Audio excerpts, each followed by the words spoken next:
Fast story opening scene. The story begins with Lena, a 16-year-old high school student, walking down the hallway of her school.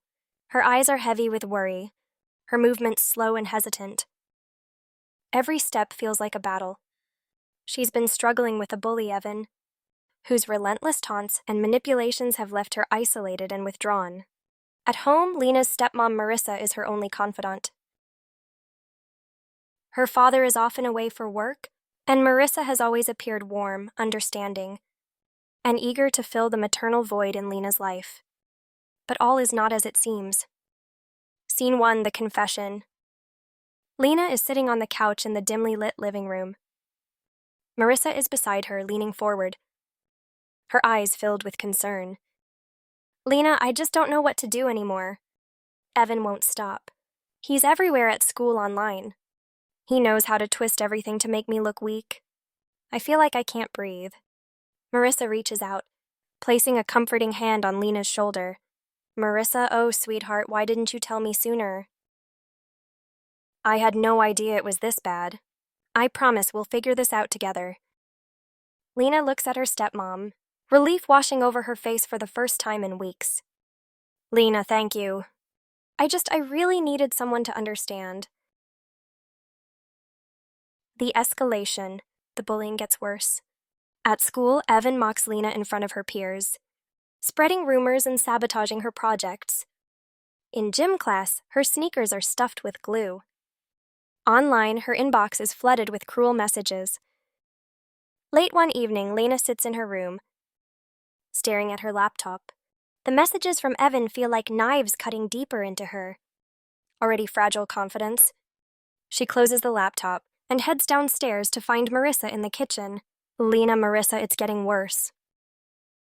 I don't know how, but it's like he knows exactly what will hurt me most. It's like he's in my head.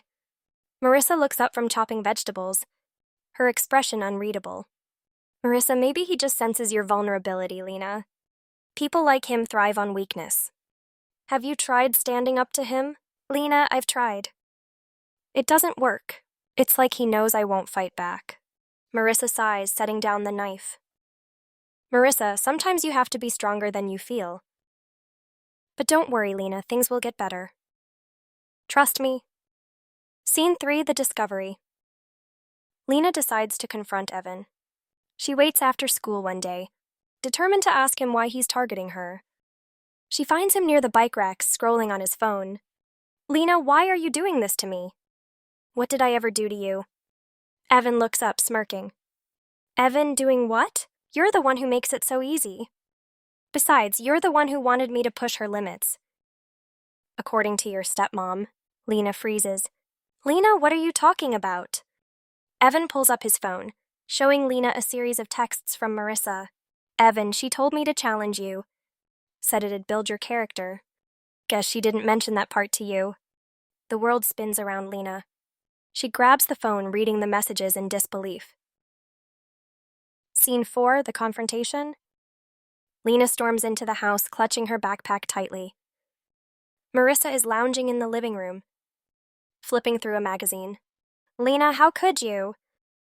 Marissa looks up, feigning confusion. Marissa, what are you talking about, Lena? Lena throws Evan's phone onto the coffee table. Lena, this. You told him to torment me. You betrayed me. Marissa's expression shifts, her mask of concern replaced with icy indifference. Marissa, you don't understand Lena. You're too fragile. You needed to toughen up, and Evan was the perfect person to help with that. Lena, you think this is helping? He's ruining my life. Marissa shrugs. Marissa, sometimes growth is painful. You'll thank me someday. Scene 5, the turning point. Lena retreats to her room, tears streaming down her face. But as the night wears on, her despair turns into resolve. She won't let Marissa or Evan dictate her life. The next day at school, Lena approaches her guidance counselor, Ms. Reyes, and shows her the messages. Ms. Reyes promises to take action immediately. Back at home, Lena writes a letter to her father detailing everything that's happened. She leaves it on his desk, knowing he'll see it when he returns from his business trip. Scene 6, justice and closure. Evan is suspended, and the school implements stricter anti-bullying measures. Marissa's betrayal comes to light, and Lena's father confronts her. Lena's dad, how could you do this to my daughter? She trusted you. Marissa tries to defend herself, but the damage is done. Lena's father files for divorce, vowing to protect his daughter from further harm. In the final scene, Lena sits in her room, a journal open on her lap. She writes about her experiences, determined to use her story to help others. The pain. She feels a sense of hope. She's stronger now, not because of Marissa's twisted methods, but because she found the courage to stand up for herself. Second story. The story begins with Anna, a mother of two, sitting at her kitchen table, her hands trembling as she holds her phone. Her husband, Jason, has been acting strangely for months. What started as harmless quirks, Jason believing he was being watched, or that strangers were filming him, has escalated into something far more troubling. Anna glances at the clock. The kids, Emma and Leo, are playing in the living room. Their laughter a stark contrast to the storm brewing in their home. She places her phone down, her thoughts consumed by Jason's unraveling mental state. Scene 1, the delusion deepens. Jason walks into the kitchen, his eyes darting around the room. His paranoia has become palpable, an ever-present tension that fills the air. Jason, I know what you're doing, Anna. You think I don't hear you on those calls talking about me? Planning something behind my back. Anna takes a deep breath, trying to remain calm. Anna, Jason, no one is talking about you. There are no secret calls. You need to trust me. Jason slams his hand on the table, making Anna flinch. Jason, don't lie to me. I know I'm on some kind of show. Cameras everywhere, people watching my every move. Even the kids, are they in on it too? Anna's heart breaks as she looks at him. The man she married, the father of her children, is slipping further and further away. Scene 2, fear and threats. One evening, as the kids are getting ready for bed, Jason's paranoia reaches a boiling point. He corners Anna in the hallway, his face inches from hers. Jason, if you think you can keep this up, you're wrong. I'll do whatever it takes to stop you.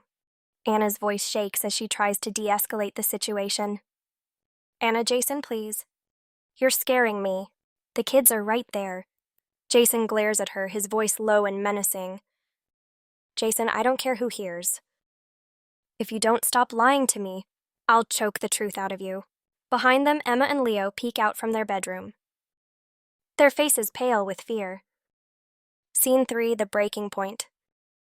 That night, Anna sits alone in the living room, her mind racing. She knows she has to protect her children, but the thought of calling the police terrifies her.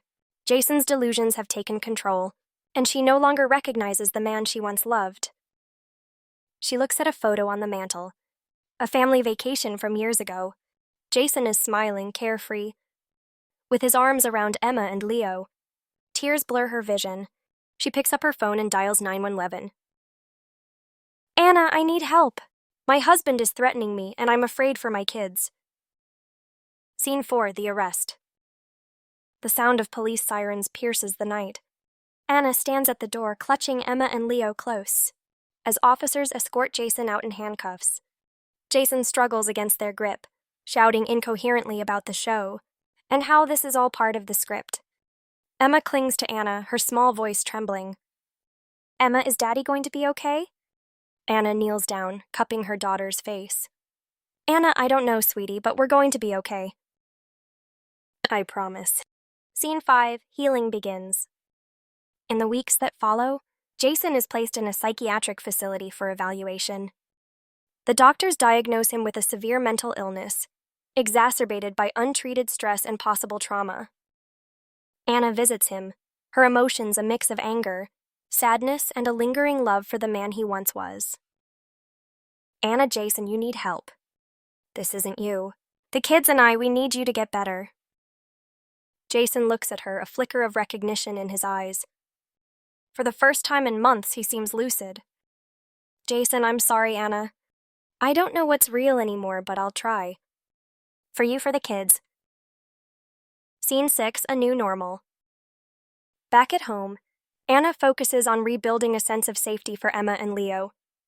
She starts therapy sessions for the family, helping them process the trauma. One evening, as they sit together reading bedtime stories, Emma asks a question that stops Anna in her tracks.